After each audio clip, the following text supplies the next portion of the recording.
This is Tank's Vlog for September 16th, 2018, wrapping up a big day in sports.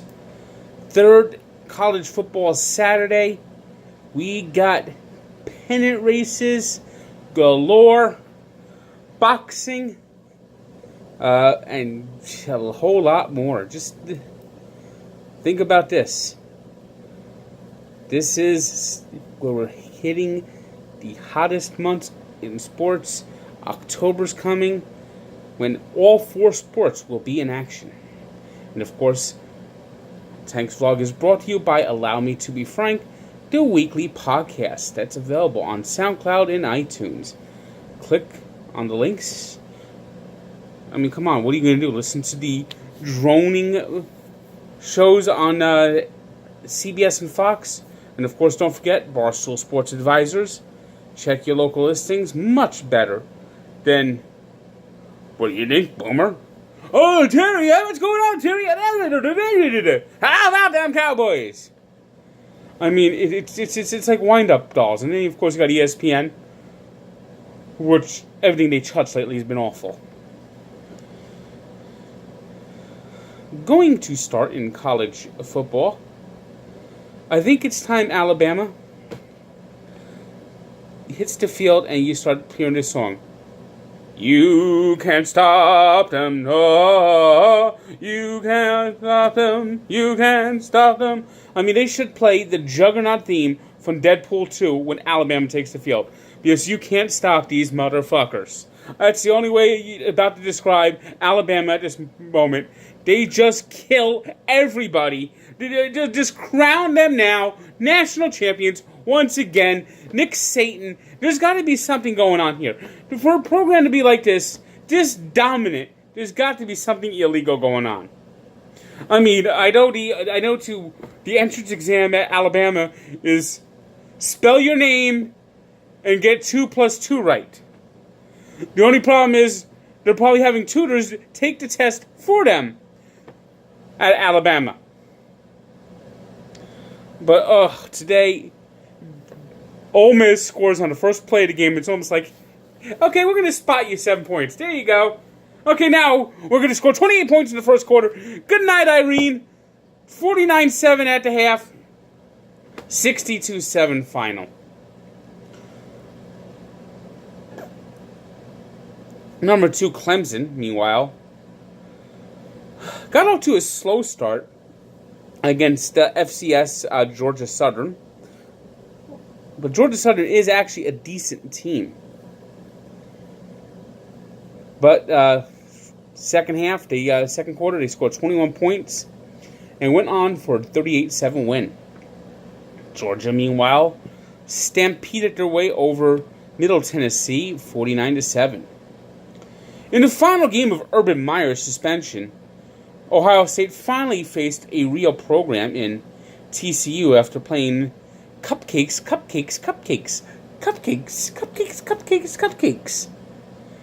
I mean, they played Oregon State, a cupcake, and the squishiest, gooeyest, softest, crumbling cupcake in Rutgers.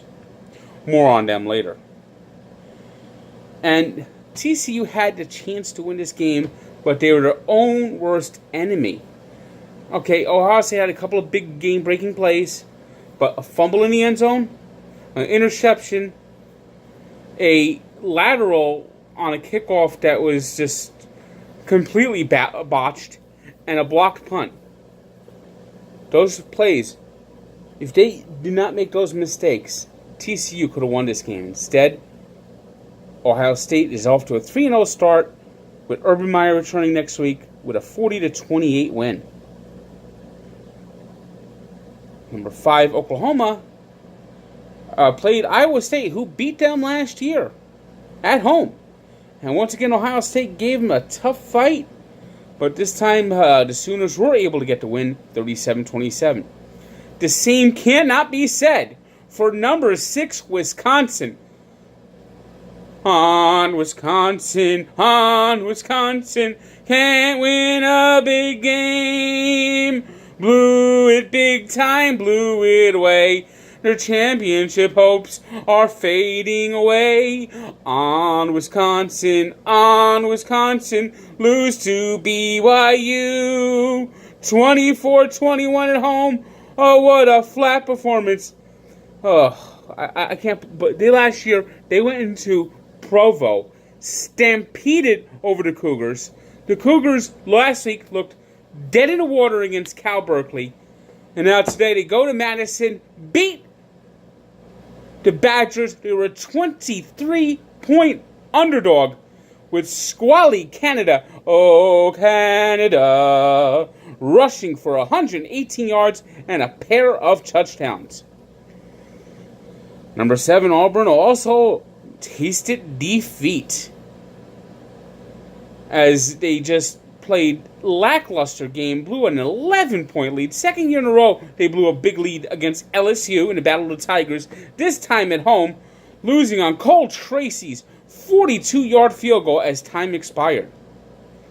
Stanford didn't have their top star, Bryce Love, but relied on their passing game and beat FCS UC Davis 30-10. Notre Dame. Oh boy, Notre Dame. Brian Kelly. Brian Kelly has got the luck of the Irish going so far this year. Lackluster effort last week against Ball State.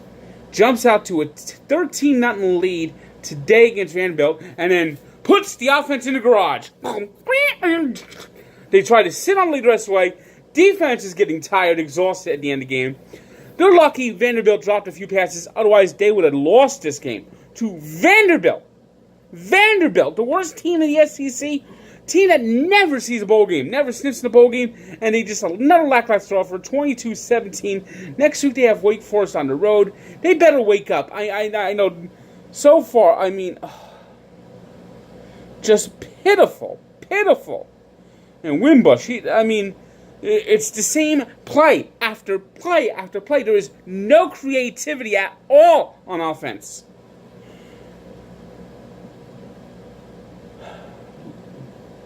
Notre Dame, they're 3-0, but it's because they played one good game against Michigan and 2 lousy games against Cupcakes, and they almost got sugar diabetes from the Cupcakes.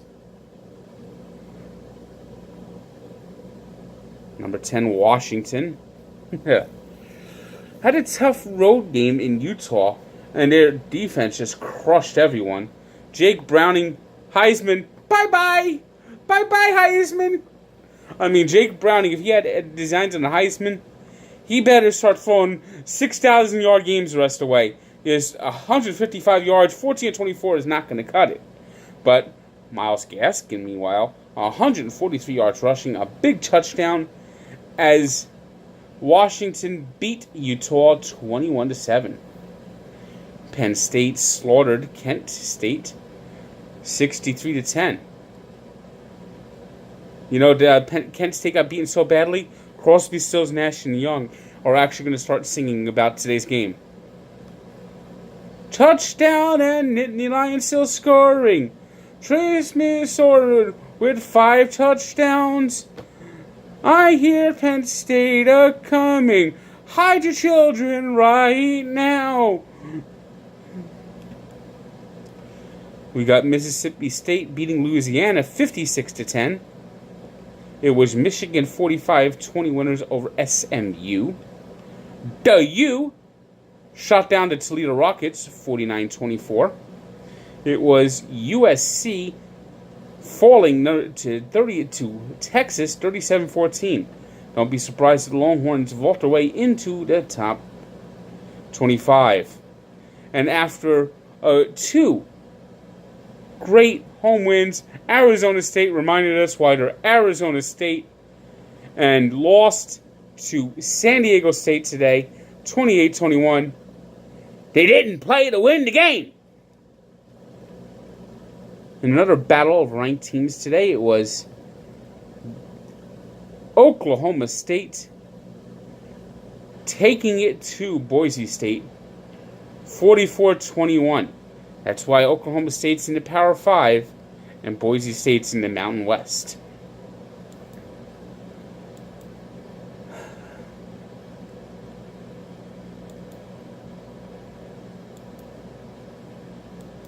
Other games of note: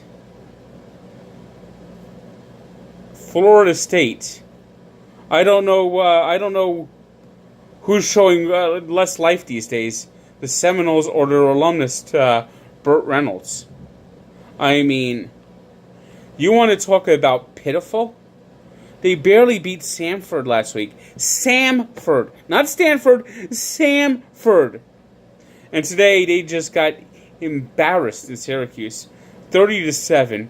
Their offensive line looks like they have 5 Eric Flowers on the line. I mean, Syracuse's the defenders were spent more time in the backfield than DeAndre Francois. Pitt beat Georgia Tech 24-19. It was Duke all over Baylor 40-27. Virginia beat Ohio 45-31. And Louisville survived the scare against Western Kentucky, winning 20-17.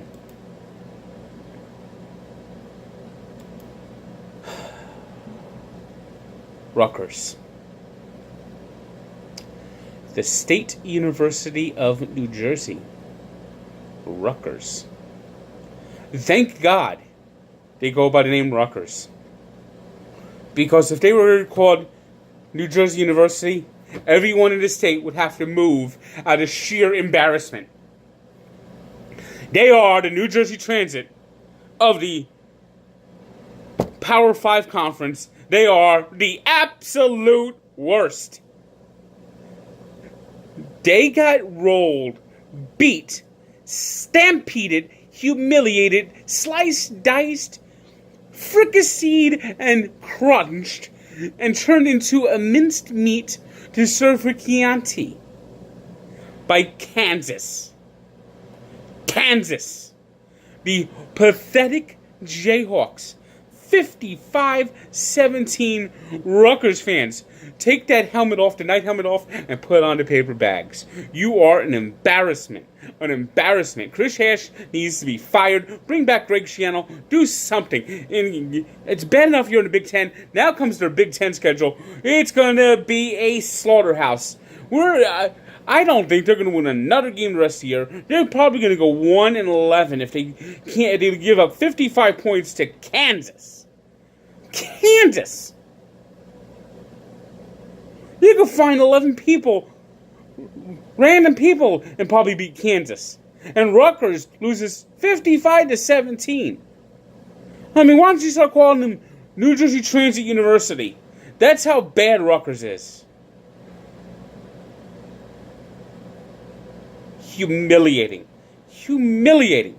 I mean, it's humiliation time.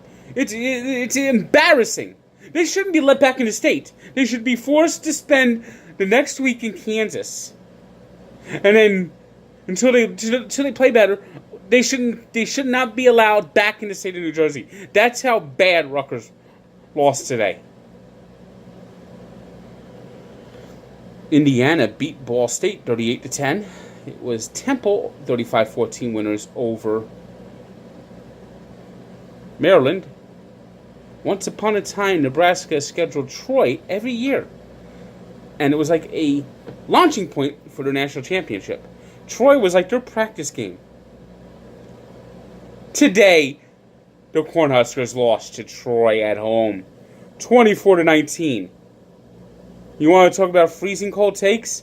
Scott Frost has got the Huskers back.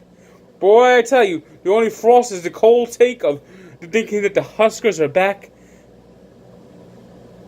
They're popcorn. They might even lose to Rutgers at this point. Minnesota beat Miami of Ohio 26-3. It was South Florida 25-19 winners over Illinois.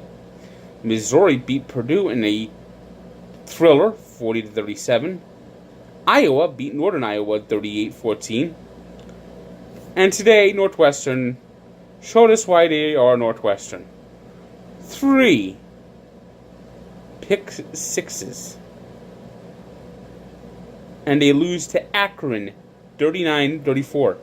The last time Akron beat a team from the Big Ten.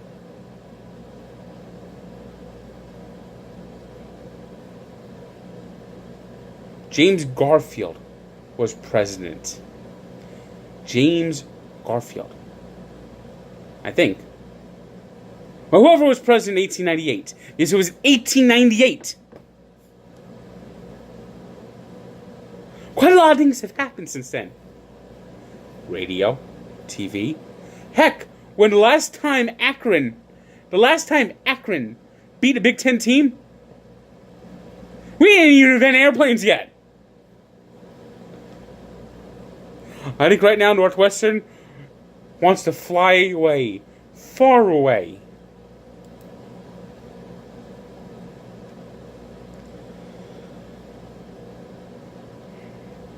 Kansas State beat Texas San Antonio 41-17. In a shootout, it was Texas Tech 63-49 winners over Houston.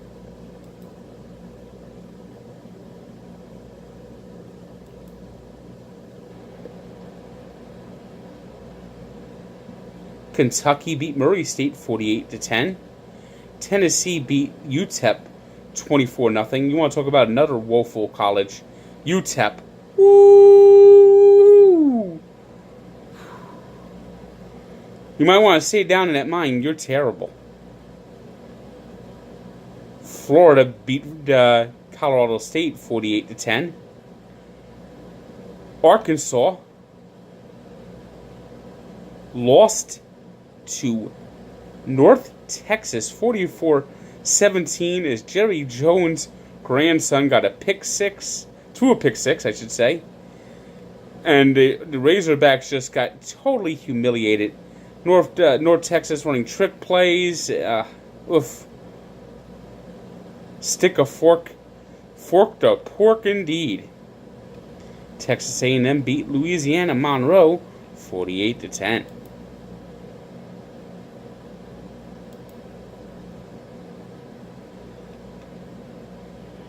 Oregon, we got Colorado 45-14 winners over New Hampshire. Cal Berkeley beat Idaho State 45-23. Nevada beat Oregon 37-35. Those Beavers are bad. It was Washington State beating Eastern Washington 59-24. Fresno State beat UCLA 38-14. Woo, Chip Kelly, you. Well, UCLA. I think UCLA might be in the mood for some really heavy losses this year. It was Arizona doubling up Southern Utah 62-31 for their first win of the year.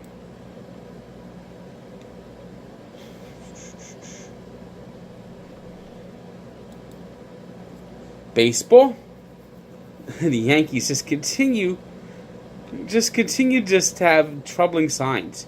CC Sabathia has been awful lately. His record is now 7-7.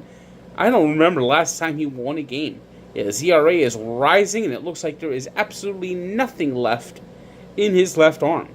As the Yankees' comeback fell short, losing to the Blue Jays 8-7. Meanwhile, Jackie Bradley Jr. hit a home run off of Paul Sewald. Paul Sewald better not be in a Mets uniform next year. Anywhere. Send him anywhere. Preferably a team in the National League East so the Mets can hit those juicy fastballs he throws. Paul Sewald. Good God. 0-6. 6.15 ERA. He is atrocious. I mean, the Mets didn't have much hitting today. The only real hit they had was Brandon Nimmo's 3-run homer. But, jeez Louise. Paul Sewald. Awful. As the Red Sox won 5-3. We got a thriller for the rubber matches, Jacob deGrom goes against Chris Sale, the two top ERA leaders, on Sunday. With the way the Mets score for deGrom, Chris Sale's going to throw a no-hitter. The Nationals beat the Braves 7-1. It was the Dodgers, with Yasiel Puig hitting 3 home runs, beating up the Cardinals 17-4. Dodgers now in first place, a half game ahead of the Rockies, who were blanked for a second straight day by the Giants, 3-0. Rockies now have the edge in the second wild card over the Cardinals, by the way. Cleveland Indians became the first team to clinch a division, slam dancing their way over the Detroit Tigers 15-0. That division really sucks. It was the Cubs behind John Lester beating the Reds 1-0. Brewers, meanwhile, lost 3-1. Astros won 10-4, so they gain a game on the A's,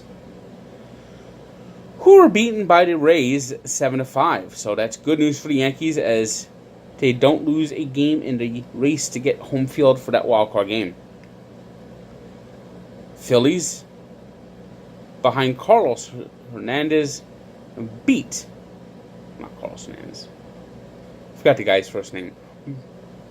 I got 2 players on the Phillies confused. All right, my mistake, my bad, my error. But the Phillies, on a home run by Hernandez, beat the Marlins 5-4. It was the White Sox blanking the Orioles 2-0. For those of you counting at home, that's 106 losses for the Baltimore Orioles. 106 losses with 2 weeks to play. Yikes. The Royals beat the Twins 10-3. The Rangers doubled out the Padres 6-3. And the Mariners beat the Angels 6-5. Boxing. You know, pay-per-view sucks. There's so much controversial that happens in boxing. I can't afford to buy it. It's too expensive. I'd really like to see the fight. Sounds like it was a great fight. Sounds like it was a classic fight. But what is the point at this point? You know there's going to be controversy. I mean, this fight was as even as possible. So I don't think you could argue if Canelo won or Triple G won. It really was as even as possible. I mean, the first time they fought was a draw. This one could have been a draw. Canelo ended up winning on 2 judges' scorecards, with the third one being a draw. So, and the first fight, Triple G clearly won. So what do we do here from here? You know they're going to fight a third time. You know they're going to charge even more money. And you just wonder if it was on, like, CBS, where they put, like, a small box, an ad box, like they do with soccer. If that would just help the sport get more popular. And of course, we haven't had a heavyweight that's been a true star in a long time. It's just sad what's happened to boxing. You know, one time, the 3 biggest sports in America were baseball, boxing, and horse racing. Horse racing has a few events that still draw people's attention. There's the Kentucky Derby, but it's not like it used to be. Baseball is still popular, and boxing is almost dead. That should be a lesson in the NFL. Poor management is what killed boxing. Boxing was still huge in the 70s. You had Ali. These were events when Ali fought. You had the 80s with Mike Tyson. They were events. 90s it was so popular. Holyfield. You got Lennox Lewis. And then just the disease that was Don King. The corruption. All the alphabets. The confusion. And it just... Nobody cares about boxing anymore. Nobody cares. And you don't have the feeder system. They used to be Friday night fights, Tuesday night fights on USA, Friday night fights on ESPN. They need to do that again. Boxing is good. Boxing is good for people. It's real skill set. It's not like this mixed martial arts, which I think is just a step above wrestling. I won't be surprised one day we find out it's scripted. But boxing, it's just, what did you do to yourself, man? And what do you think Glock won or Canelo? Just not the same. I mean, there was no hype, there was no juice for this fight, and it was a rematch of a draw, a great draw. And the fight was a classic. There's going to be a third one. But does anyone really care?